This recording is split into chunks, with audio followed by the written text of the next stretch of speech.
Hello there. As we lead up to the election, the pressure is starting to really come on to a lot of the smaller parties to show to voters that they can actually do what they say, bring in new voices, change perspectives in Parliament, and represent the people. And where the cracks are really starting to show at the moment is in the Freedom Party movement. There's a whole bunch of freedom parties out there, like the Leighton Baker Party, which is struggling to get its 500 paid members to be able to actually register as a party. Slightly awkward considering Chantal is supposed to be a big voice in this organisation and in that particular sphere of people in the first place. But maybe if they weren't charging people $20 a head and saying that's the bare legal minimum, when the bare legal minimum is technically, I think, $1, as long as you are paying. There's no written into law what the legal minimum is that you pay to join a party. But that's not how the bakers make money, so of course that's not something they're going to tell the not 500 people that they have signed up so far.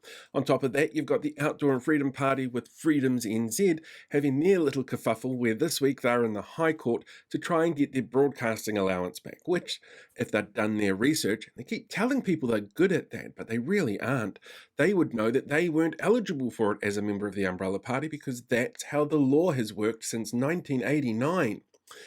And it's not likely to change for them at all. And because of that particular schism, as well as teaming up with Brian Tamaki, they're losing a whole bunch of people as well who are going over to Democracy NZ, who this week have also had major issues. In the last couple of days, they've lost at least 5 candidates. They fired one, 4 quit. They reckon that the environment for working there is absolutely terrible. And some of these candidates are actually really high profile within that disinformation community.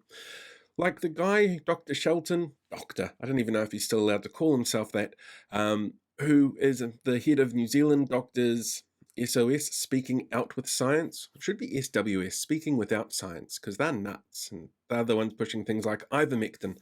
One of the people pushing things like ivermectin. They up and quit and walked away. Now, there's a whole bunch of rumours at the moment circulating online and Telegram posts and stuff like that going, what's going on? Look at all the drama. Matt King, the head of the party, has said absolutely nothing. He's been running around doing the whole campaigning thing, but their website was updated really fast, taking those candidates off the list, which is really fascinating to see. On a side note, the candidate for, I think it's Taranaki King Country, she actually went out to my sister's workplace and had a meeting with like 5 old people, which is kind of embarrassing, really, when it comes to campaign stuff.